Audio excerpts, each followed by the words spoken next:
여러분 안녕하십니까? 채널K 뉴스입니다. 버겐 아카데미 교사의 한인 학생들에 대한 차별 발언 사건에 대해 한인 사회가 해당 교사에 대한 해임과 학교 측의 공개 사과를 촉구했습니다. 학교 측이 계속해서 미온적인 대응을 할 경우 소송도 불사하겠다고 밝혔습니다. 보도에 지한샘 기자입니다.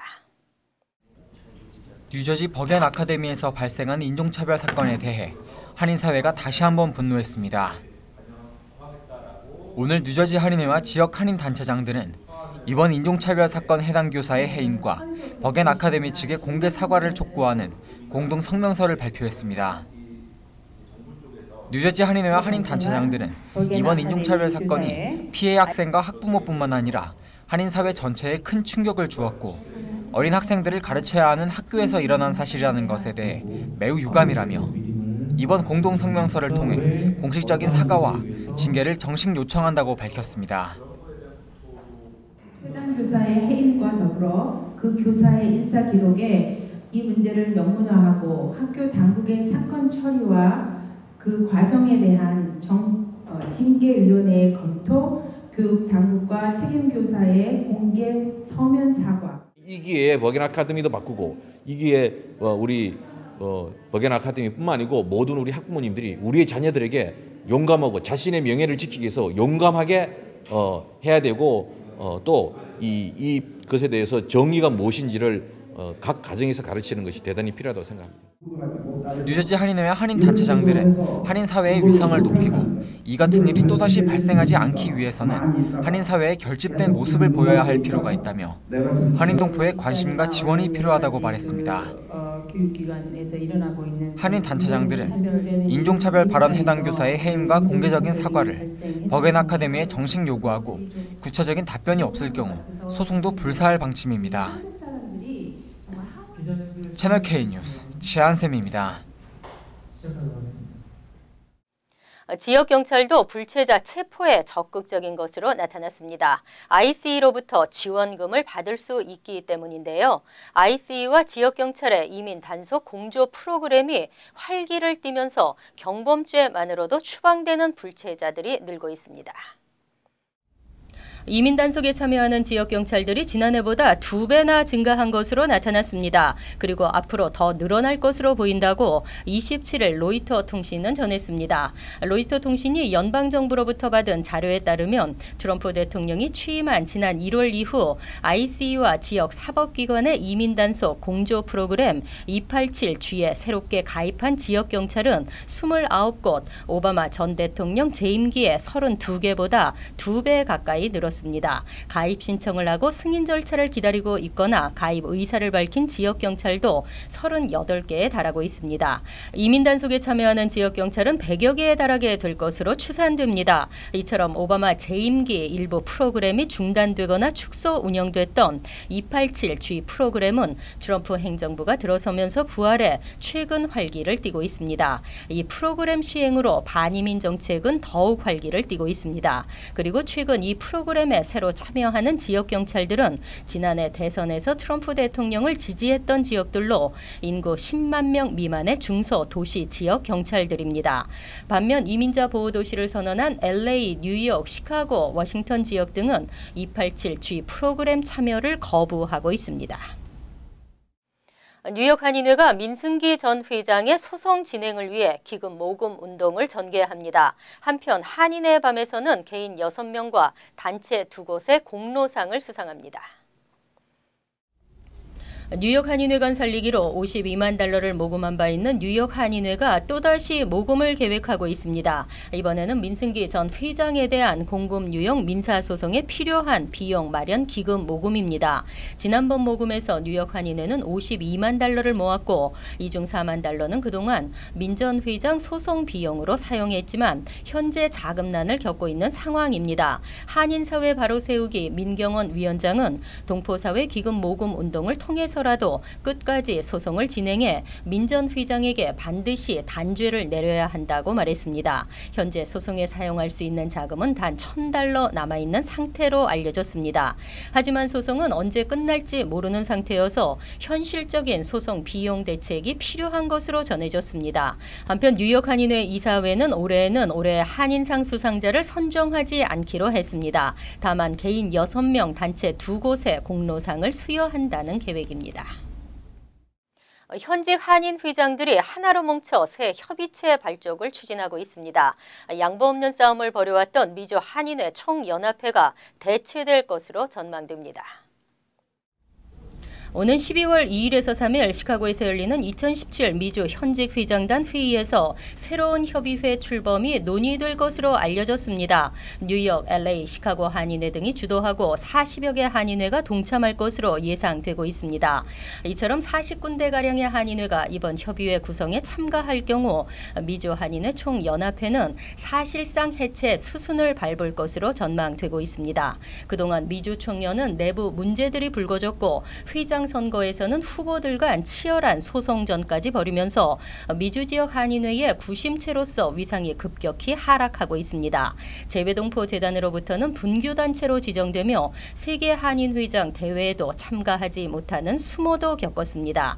김민선 뉴욕 한인회장은 미주 총연이 계속되는 내홍으로 제 기능을 하지 못하면서 250만 재미동포의 애로사항을 고국 정부에 전달하지 못하고 있다며 뜻을 같이 하는 현직 회장들을 중심으로 힘을 하나로 합치기로 한 것이라고 밝혔습니다. 한편 이날 회의에서는 미주 한인 정치력 신장 방안, 차세대 동포 육성, 복수 국적의 대상 확대 방안, 그리고 일본군 위안부 이슈 등에 대해서도 의견을 나눌 예정입니다.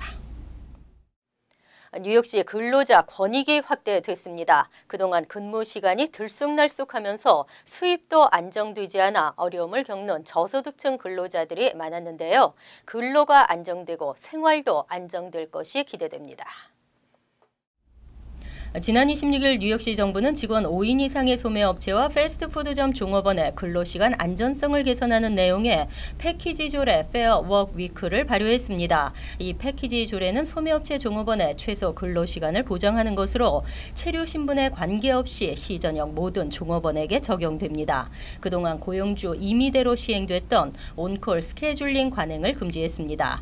온콜 스케줄링은 종업원들의 근무 시간을 편의대로 지정해 종업원들이 상시 대기하도록 하는 것입니다. 이제 고용주는 최소 72시간 전에 미리 통지해야만 종업원의 근무 시간을 변경할 수 있으며 2주간 최소 20시간 이상의 근무 시간을 제공해야 합니다.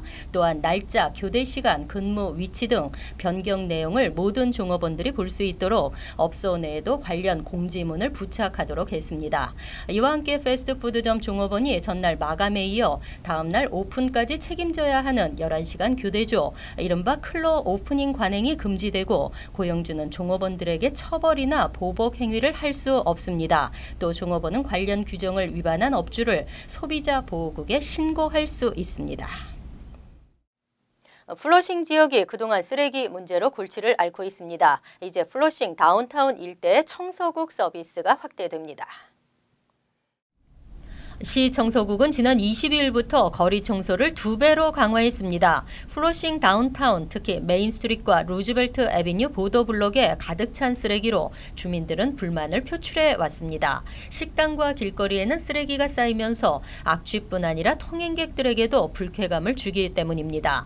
청소국은 쓰레기 수거를 현행 하루 1회에서 2회로 늘렸습니다. 빌 드 블라지오 뉴욕시장은 지난 21일 타운홀 미팅에서 이 지역 쓰레기 문제 해소에 대한 주민들의 질문을 받았고 시정부는 이에 즉각 응답한 것입니다. 그동안 시정부는 이 지역 인구 과밀과 교통난, 포화 상태로 늘어선 식당 등 복합적인 원인으로 해결이 쉽지 않다며 난색을 표했고 개선되지 못했습니다. 이제 뉴욕시는 문제 해결을 위해 플러싱 상공회의소와 50여 개 대형 쓰레기통 배치 지점 설정에 대해 논의 중입니다. 존 최 플러싱 상공회의소 사무총장은 서비스 확대 소식을 환영하며 플러싱 지역의 위생 서비스 지원이 강화되도록 뉴욕시에 계속 압력을 가할 것이라고 말했습니다. 단속만으로 해결되지 않았던 쓰레기 문제가 청소국의 서비스 강화로 개선될 전망입니다.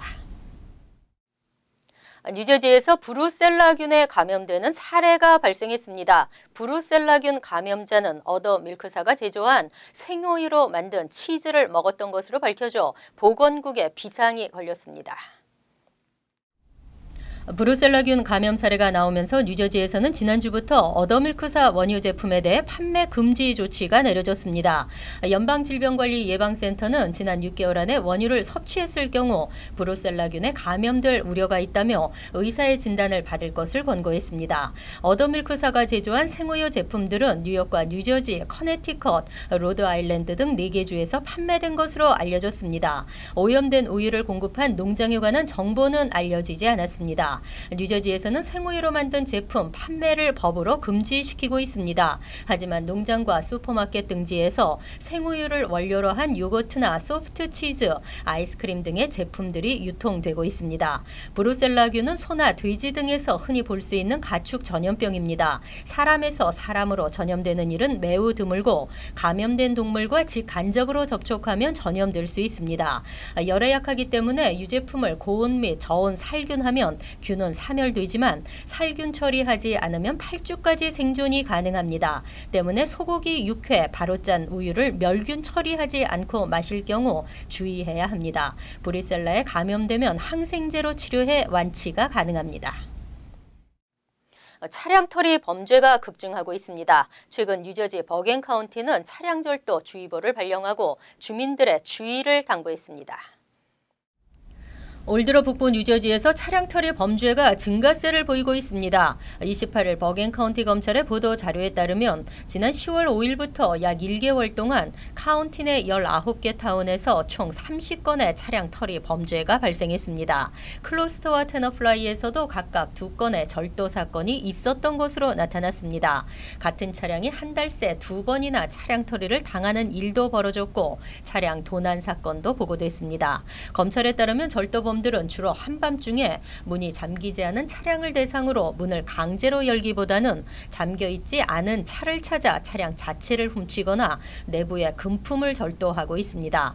검찰은 차량 절도 주의보를 발령하고 피해 지역을 지도로 만들어 주민들에게 배포했습니다. 차량 털이 피해를 방지하려면 차 안에 절대로 보조키를 두지 말 것, 차량에서 내린 뒤 반드시 문을 잠글 것, 차량 내부에 귀중품을 두지 말 것 등이 당부됐습니다. 또 만일 차량 털이를 당했다면 아무것도 만지지 말고 곧바로 경찰에 신고할 것과 도로변에서 수상한 행동을 하는 사람을 목격할 경우에도 즉시 지역경찰에 신고할 것을 주민들에게 요청했습니다.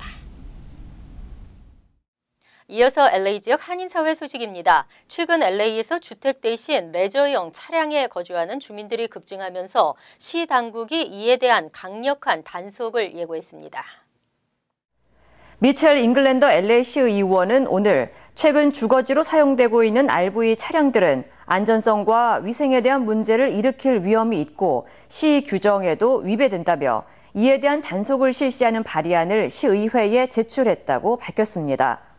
발의안에는 RV 차량의 쓰레기와 하수 처리 등의 위생 문제와 일반 주거용 건물에 비해 열악한 시설 등의 문제가 위험한 주거 환경을 만들 수 있다는 내용이 포함됐습니다. 이어 잉글랜드 시의원은 LA의 모든 거주민들은 시와 건물 규정을 준수해야 한다며 주거지로 임대되고 있는 RV 차량도 역시 규정대로 단속해야 한다고 강조했습니다. 한편 일각에서는 주거용 RV 차량 급증은 LA의 주택난과 관련돼 있다며 시 당국의 대책 마련이 시급하다고 지적했습니다. 연말을 맞아 LA 한인사회에서 위탁 아동들의 초기 정착을 후원하기 위한 특별한 엽서가 제작돼 눈길을 끌고 있습니다. 한인가정상담소는 기부 참여를 독려하는 기빙 튜스데이와 연말을 맞아 위탁가정 아이들의 학용품과 의류 마련 등 초기 정착을 위한 특별 기금을 1인당 $2,500로 정하고 이에 대한 후원을 위해 특별 엽서를 제작했다고 밝혔습니다. 위탁가정 아이들의 특별 후원은 올해 연말까지 이어지며 후원 엽서는 한인가정상담소를 통해 받을 수 있습니다. 한편 한인가정상담소에 따르면 지난 2014년부터 현재까지 한인 33가구가 총 45회에 걸쳐 위탁부모가 됐으며 이 가운데 12명의 아이가 입양돼 새 가정을 찾은 것으로 알려졌습니다. 간추린 소식입니다. 28일 연방항공청에 따르면 27일 오후 7시쯤 JFK에서 활주로로 이동 중이던 버진 애틀랜틱 여객기의 오른쪽 날개와 이집트 에어라인 여객기의 왼쪽 날개가 충돌했습니다. 이 사고로 버진 애틀랜틱 여객기의 날개 끝부분이 부러졌습니다. 사고 직후 여객기들은 터미널로 회항했고 승객과 승무원은 보딩 구역으로 옮겨졌지만 여객기의 이륙은 최소 5시간에서 12시간까지 지연됐습니다. 27일 오후 5시 15분쯤 NYC 페리 선박이 불과 100피트만 이동한 후 썰물대 잔해 지역에 빠져 수중 철탑과 부딪혔습니다. 이로 인해 선체에 2개의 구멍이 발생해 해수가 유입됐고 100명이 넘는 승객은 배에서 1시간 이상 구조를 기다리며 대기했습니다. 사고 직후 선원들이 911에 즉시 신고하지 않아 승객들이 직접 신고를 하는 등 위급 상황에 대한 설명과 대처가 미흡했다는 지적이 나왔습니다.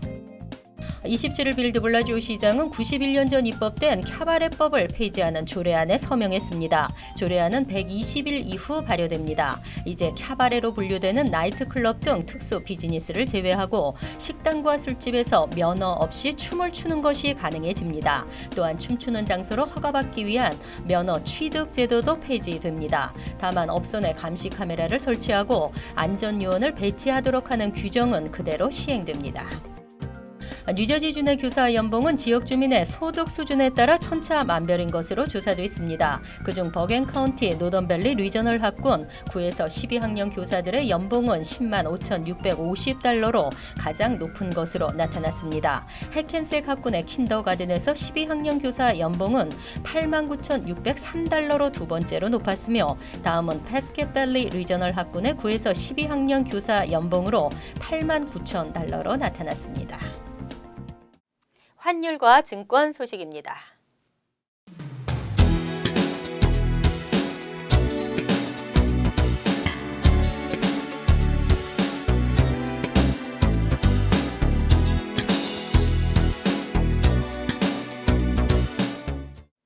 이어서 날씨입니다.